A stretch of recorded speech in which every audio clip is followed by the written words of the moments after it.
تو قدر کیجئے ایمان کی،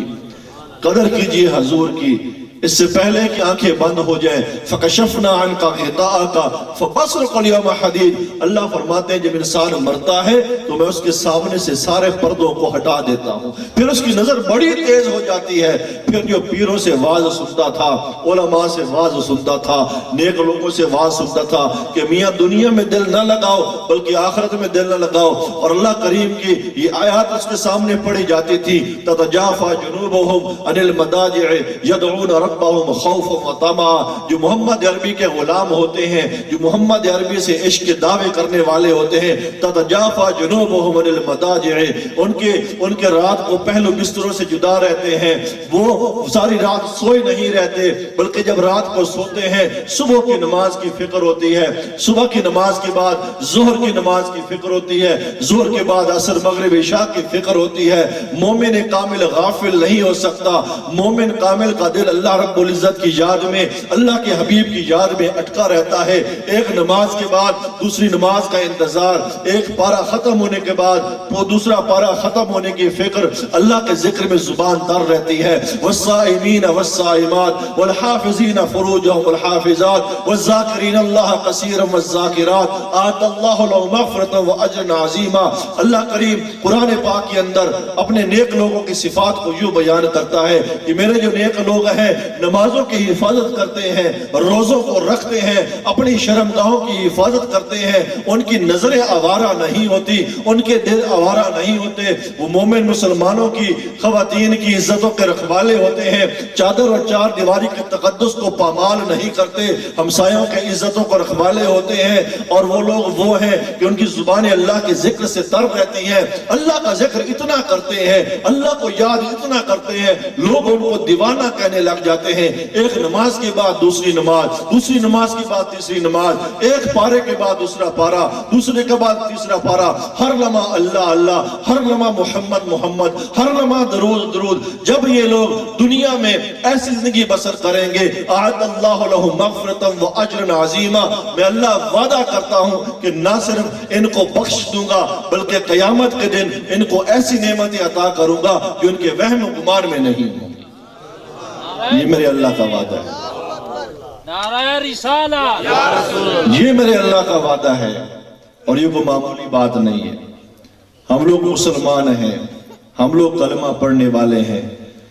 یہ محافل منانے کا مقصد یہ ہوتا ہے اپنے ایمان کی تجدید کرنا۔ یہاں ہم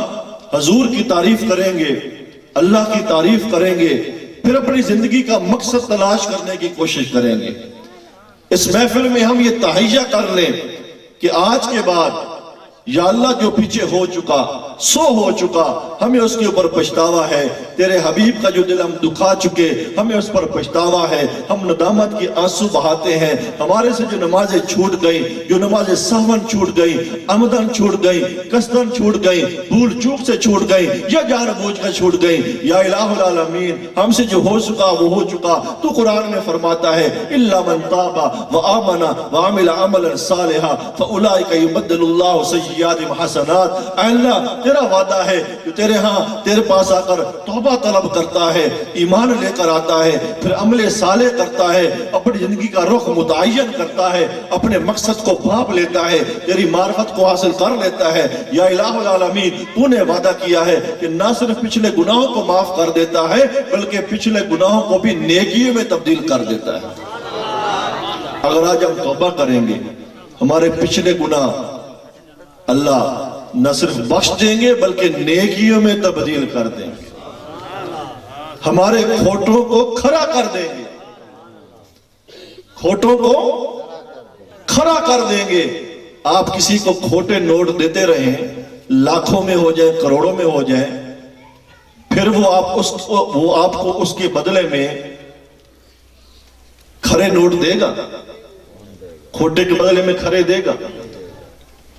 تو اعمال بعد یوں سمجھے کھوٹے نوٹ ہیں جو اللہ کے ہاں اس کی حیثیت نہیں ہے، نہیں چلتے۔ لیکن اللہ فرماتے ہیں میں اتنا غفور الرحیم ہوں، اتنی عظمت والا ہوں، اتنی درگزر کرنے والا ہوں کہ میرا جو بھی امتی، حضور کا امتی، یہ صرف آقا علیہ السلام کی امت کی شان ہے کسی اور نبی کی امت کے ساتھ یہ رعایت والا معاملہ نہیں تھا، یہ خاص حضور کی امت کے رعایتی معاملہ ہے کہ حضور کا جو امتی جب دنیا کے اندر عمر چاہے 60 سال ہو، 70 سال ہو، 80 سال ہو، کوئی لمحہ ہو، گھر میں ہو، مسجد میں ہو، محفل میں ہو، اکیلا ہو، اجتماع میں ہو، صدق دل سے زبان سے بھی ادا نہ کرے، بس دل ہی دل میں اللہ رب العزت سے توبہ مانگ لے، بخشش مانگ لے، پچھتاوا اس کو ہو جائے، اللہ فرماتے ہیں زبان سے ادائیگی بھی لازمی نہیں ہے، کسی کو بتانا بھی ضروری نہیں ہے، جب دل میں تم نے مجھے غفور الرحیم مان لیا تو غفور الرحیم ماننا تمہارا کام ہے، گناہوں کی بخشش کرنا میں اللہ کا کام ہے۔ اس سے بڑھ کر کیا عطا ہوگی، اس سے بڑھ کر کیا بخشش ہوگی؟ ہم سب خوش قسمت ہیں، یہ جو ہمیں گنجائشیں ملی، یہ جو ہمیں رعایتیں ملی، یہ حضور کے صدقے سے ملی۔ آقا علیہ السلام سے پہلے جو امتیں تھیں جب کوئی گناہ کیا کرتی تھیں تو فرشتے صبح کو آ کر اس کے دروازے پہ لکھ دیتے تھے، اس نے نماز چھوڑی، اس نے بے حیائی کی، اس نے چوری کی، اس نے ڈکیتی کی۔ آج آقا علیہ السلام کے 1439 سال گزر چکے، کیا کسی کے دروازے پر گنہگار ہونا کبھی لکھا پایا گیا؟ نہیں پایا گیا۔ کہ حضور کی امت کی عیب اللہ رب العزت ان کی عیب پوشی کرتے ہیں، پردہ پوشی کرتے ہیں، پردہ دری نہیں کرتے۔ ان امتوں کے جب کپڑے ناپاک ہو جایا کرتے تھے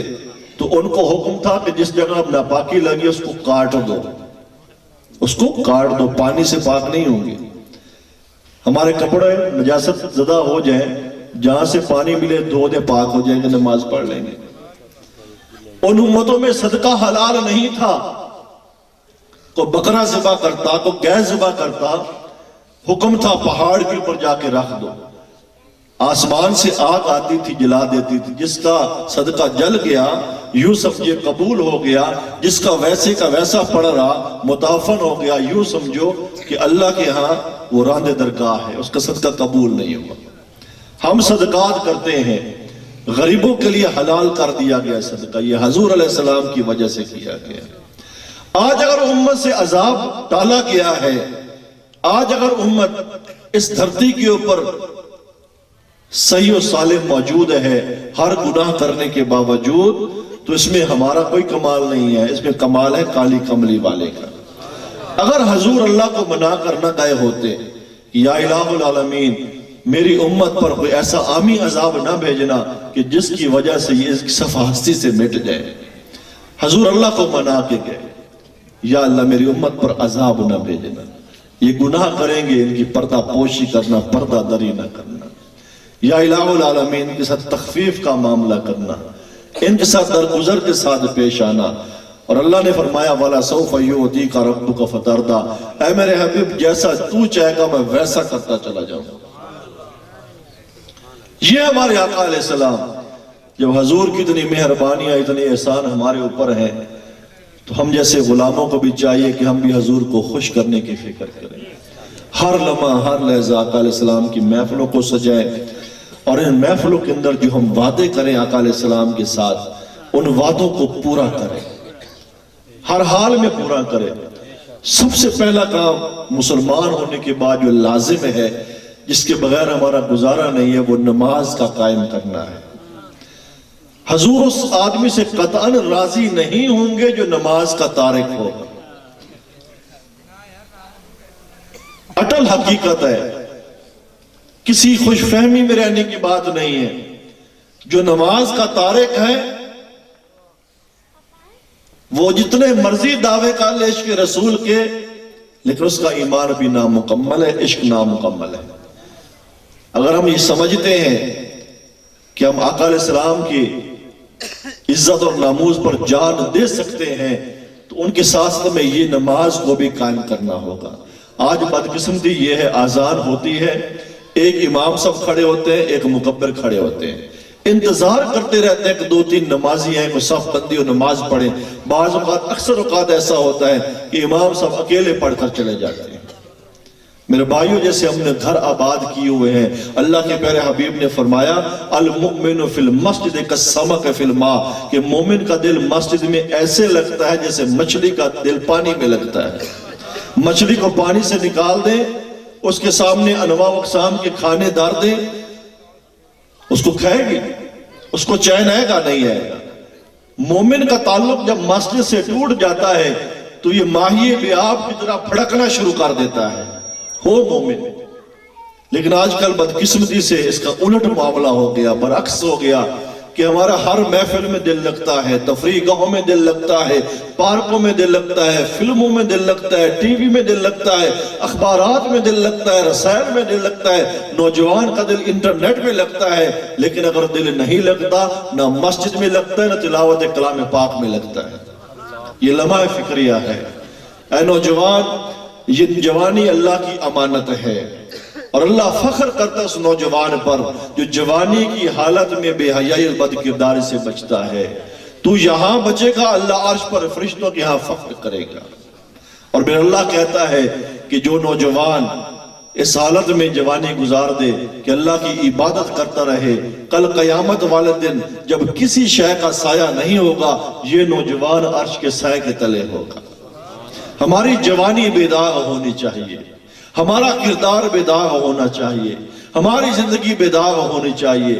جب مسلمان اس دنیا میں چلے، چاہے گلی میں چلے، چاہے کوچے میں چلے، چاہے سڑک میں چلے، چاہے کار میں چلے، چاہے جہاز میں سفر کرے، کسی کو پوچھنا نہ پڑے کہ یہ کس قوم سے تعلق رکھتا ہے، کس قبیلے سے تعلق رکھتا ہے۔ ہماری وضاحت ہی ایسی ہے، ہماری شان ہی ایسی ہے، ہمارا دین ہی ایسا ہے، ہماری شریعت ہی ایسی ہے، کسی کو پوچھنے کی ضرورت نہیں پڑتی۔ محمد عربی کا امتی دور سے پہچانا جاتا ہے، جیسے ہیرا ہو اور کوئلے کے اندر پڑا ہو، اور کسی بھی چیز کے اندر پڑا ہو اور اس کے اوپر غبار اور مٹی آ جائے، لیکن دیکھنے والا اس کی چمک کو دیکھ کر سمجھ جائے گا کہ یہ کوئلہ نہیں ہے، یہ مٹی نہیں ہے، یہ دھول نہیں ہے، یہ بڑی قیمت کا ہے۔ یہ جوہر ہی پہچان سکتا ہے کہ یہ ہیرا چمک رہا ہے۔ اور محمد عربی کا امتی جہاں بھی جائے گا وہاں پہچانا جائے گا۔ اللہ نے صفت بیان کی حضور کی امتیوں کی، محمد رسول اللہ والذین معہ اشداء الکفار رحماء بینہم تراہم رکعا سجدا۔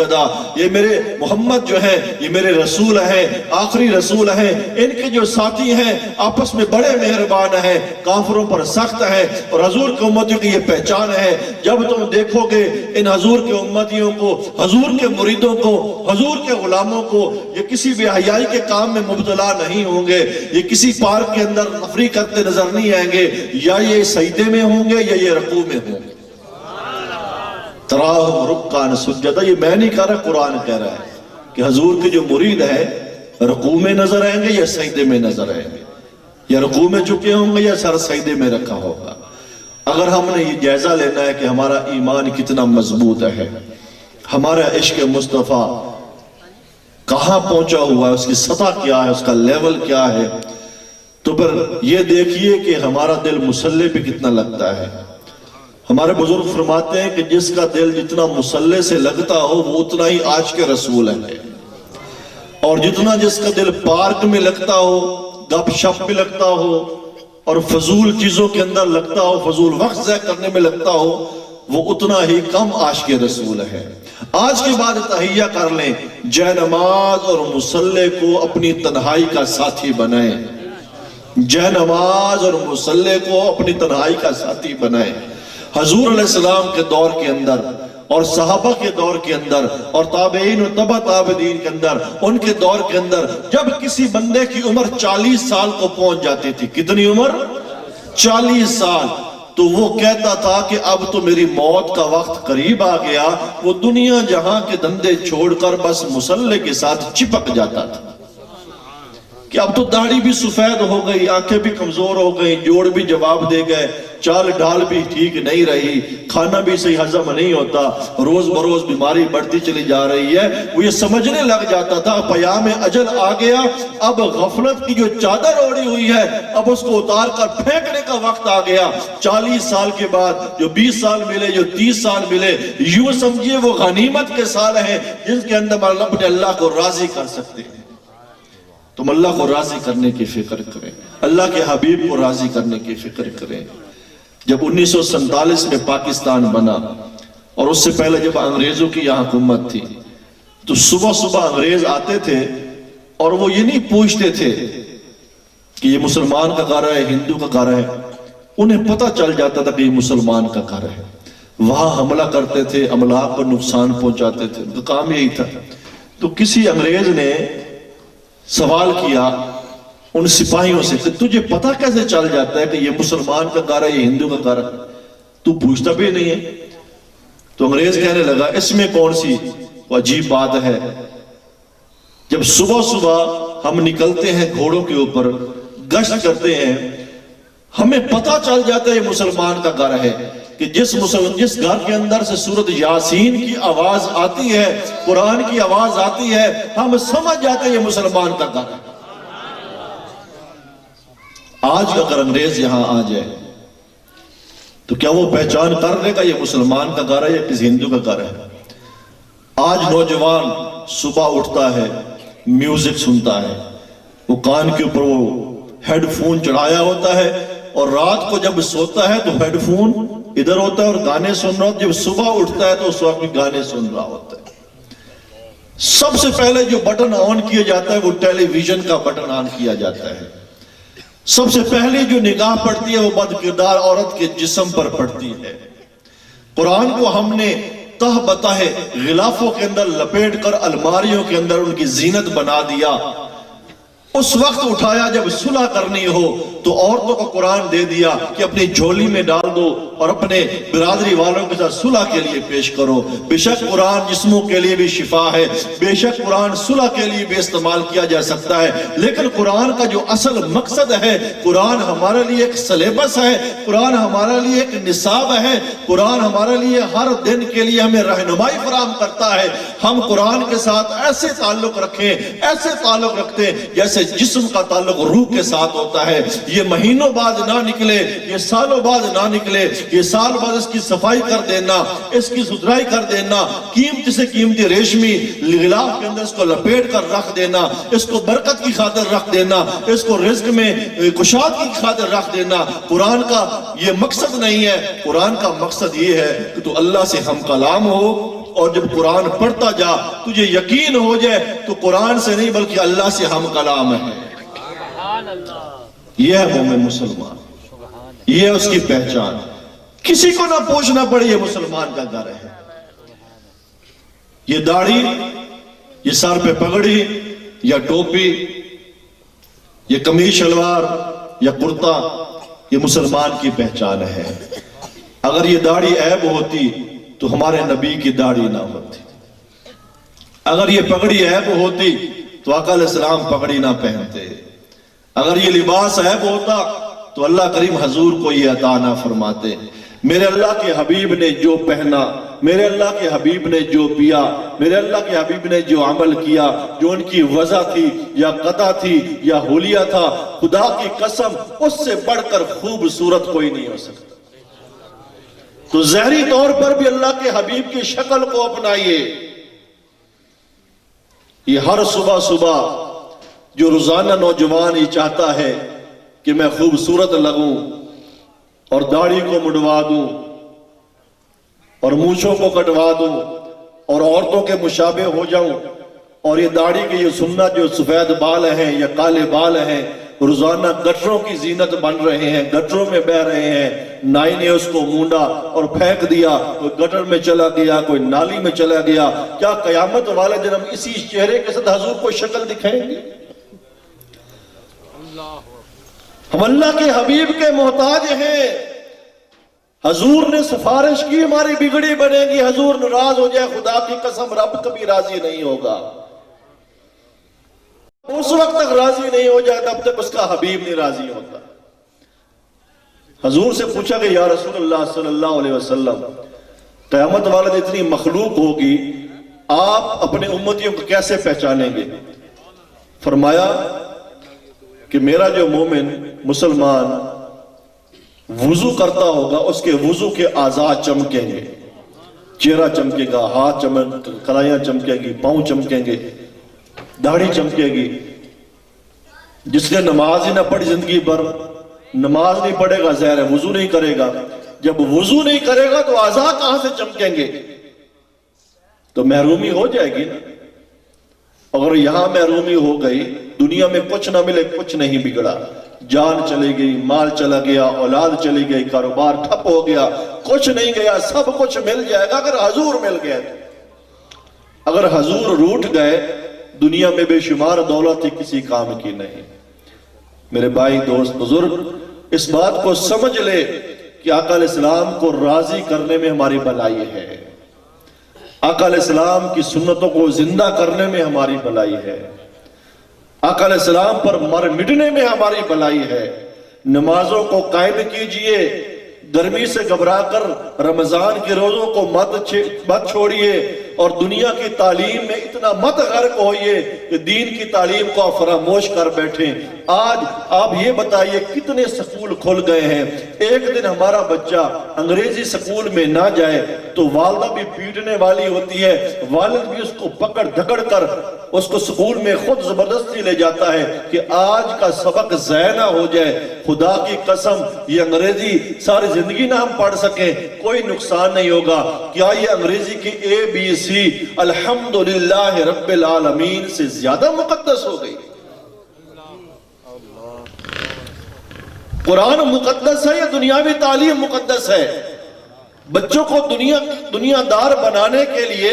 دنیا کی تعلیم حاصل کروانے کے لیے کتنا زور لگاتے ہیں۔ 20 کلومیٹر دور جانا پڑے، موٹر سائیکل پہ، گاڑی پہ ان کو لے جاتے ہیں، ایک دن کا ناغہ برداشت نہیں کرتے، بلکہ سکول سے واپس آتا ہے ٹیوشن رکھاتے ہیں، اکیڈمیاں ان کو اندر کن بھیجتے ہیں، باری باری فیسیں ادا کرتے ہیں۔ ایک یہ قرآن ہے بیچارہ اتنا مسکین، نعوذ باللہ من ذالک، جس کی طرف توجہ ہی نہیں جاتی۔ ٹھیک ہے بیٹا پڑھ گیا تو ٹھیک ہے، نہ پڑھا تو کوئی بات نہیں، اس سے کون سی ہمیں روزی ملنے والی ہے؟ یہ قرآن روزی دینے کے لیے نہیں بنا، یہ قرآن بیماریوں کی شفا کے لیے محض نہیں بنا، وہ اس کے اندر ہر تاثیر موجود ہے، یہ دنیا کے اندر بھی ہمیں مقام دلا سکتا ہے، لیکن اصل جو مقصد قرآن کا وہ یہ ہے کہ اللہ رب العزت کی معرفت حاصل ہو جائے اور آقا علیہ السلام کی محبت دل کے اندر گھر کر جائے، اور قرآن خوش ہو گیا تو اللہ خوش ہو جائیں گے، اللہ خوش ہو گیا تو ساری کائنات خوش ہو جائے گی۔ میرے بھائیو، دوستو، بزرگوں، جتنا دنیاوی تعلیم کے لیے زور لگاتے ہیں، اپنی نسل کو اس کے آگے ان کو پڑھانے کی فکر کرتے ہیں، ہم یہ جو کہتے ہیں کہ ہم بچوں کو پڑھا جائیں گے، پتہ نہیں ہمارے مرنے کے بعد بچوں کا کیا ہوگا، چلو نوکری لگ جائے، چلو روزگار سیکھ لیں، چلو ہنر سیکھ لیں، چلو انگریزی بولنی آ جائے۔ کبھی ہم نے یہ بھی سوچا کہ ہمارے مرنے کے بعد بچوں کا کیا ہوگا، پھر ہمارے بچوں کے مرنے کے بعد ہمارے بچوں کا کیا ہوگا؟ بچوں نے بھی مرنا ہے نا۔ جب ہم انہیں ABC پڑھا کے جائیں گے، ہماری جنازے پہ کھڑے ہوں گے، تو اس وقت پھر کہنا پڑے گا مولوی کو اللہم اغفر لحینا و میتنا و شاہدنا، تو اس وقت ایک سیکنڈ میں کیسے یاد ہوگی وہ دعا؟ یہ لمحہ فکریہ ہے۔ اپنے بچوں کو حضور علیہ السلام کی دعائیں یاد کروائے۔ مسجد میں جانے کی دعا کتنی خوبصورت ہے، مسجد سے باہر آنے کی دعا، کھانا کھانے کی دعا، کھانا کھانے کے بعد کی دعا، پہلی رات کا چاند دیکھنے کی دعا، دن جب طلوع ہوتا ہے اس وقت کی دعا، رات جب بستر پر جاتے ہیں اس وقت کی دعا، سو کر جب اٹھتے ہیں اس وقت کی دعا۔ یہ ساری دعائیں میرے آقا علیہ السلام کی کتابیں بھری پڑی ہیں۔ حضور سے اگر عشق ہو تو کوئی مسلمان ایسا نہ رہے جس کو یہ زبانی دعائیں یاد نہ ہوں، اور یہی دعائیں کام دینی ہیں، یہ دنیاوی تعلیم کام نہیں دینی، منع نہیں ہے، دنیاوی تعلیم حاصل کرے، خوب کرے، لیکن ساتھ ساتھ اپنے دین کو یاد رکھے، اپنی زندگی کا مقصد یاد رکھے، اپنے بچوں کو دونوں تعلیم دے، لیکن اولین ترجیح جو ہو وہ دین کی تعلیم ہو، دین کی تعلیم ہو، مدرسے کی تعلیم ہو، مسجد کی تعلیم ہو، تاکہ ہمارا بچہ جو ہے اس کو آقا علیہ السلام کا تعارف پتہ چل جائے کہ ہمارے پیارے حبیب صلی اللہ تعالیٰ علیہ وسلم کا کیا مقام ہے، کیا مرتبہ ہے، میں کس کا غلام ہوں، اس کا آئیڈیل جو، اس کا جو نمونہ ہو وہ آقا علیہ السلام کی ذات ہو۔ میرے بھائیو، دوستو، بزرگوں،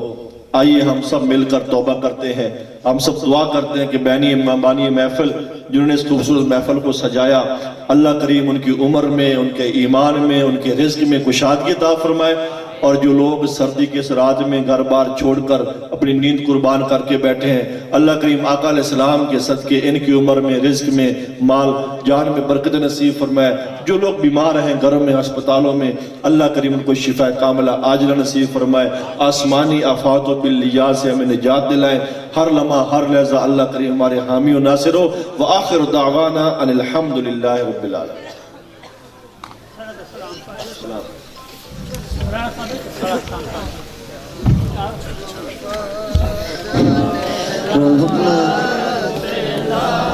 کو سلام مصطفیٰ جان رحمت پلا کو سلام شمع بز میں ہدایت پلا کو سلام۔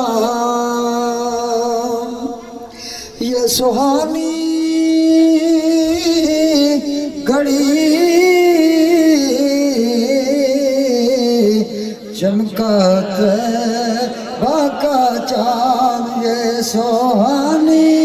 گھڑی چمکاتے باقا چاند، اس دل افروز ساعت پہلا کو سلام مصطفیٰ جان رحمت پہلا کو سلام۔ جس نے حق کربلا میں ادا کر دیا، اپنے نانا کا وعدہ وفا کر دیا، گھر کا گھر سب سپرد خدا کر دیا، حسین ابن حیدر پہلا کو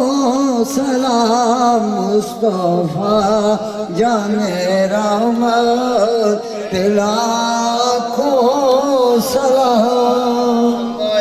بز میں ہدایت پہلا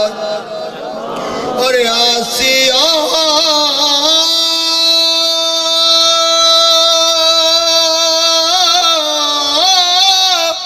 تھام لو دامن مصطفیٰ، آسیہ تھام لو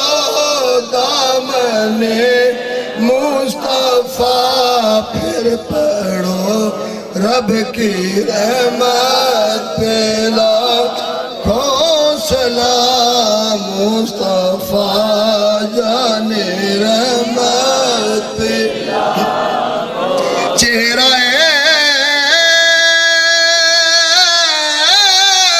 مصطفیٰ اصل قرآن ہے، میں کو جا میرا دل بر سونا یا رسول اللہ سنیا، میں کو جا میرا دل بر سونا تے میں کیڑے مار کھلواں، چارے کنیا میری چکڑ بھریا تے میں کیڑی مل مل دھواں، یا رسول اللہ ایک پانی گدلا دوجا صابن تھوڑا تے میں بیٹھ کنارے رواں، او جے یار فرید سائیں کرم کرے میں تے صدا سہاگن ہوا، چہرہ مصطفیٰ اصل قرآن ہے، عاشقوں کی تلاوت پہلا یا رسول اللہ سنے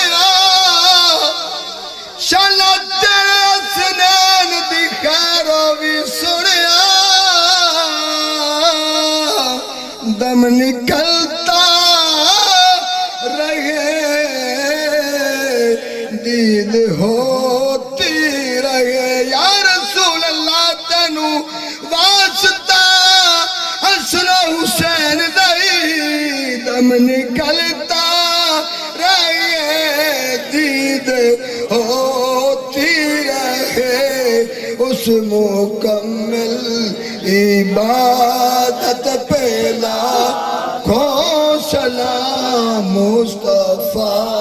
جان رحمت پہلا کھو سلام شمع بز میں ہدایت پہلا السلام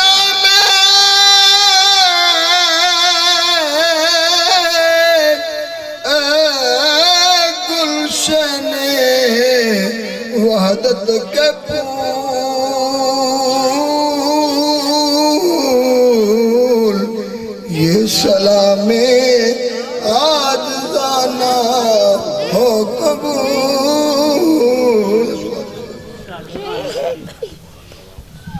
الحمدللہ رب العالمین والصلاة والسلام علی سید الانبیاء والمرسلین مولاي صل وسلم دائما ابدا على حبیبک خیر الخلق کلہم یا الہ العالمین ہم سب کی حاضری قبول فرما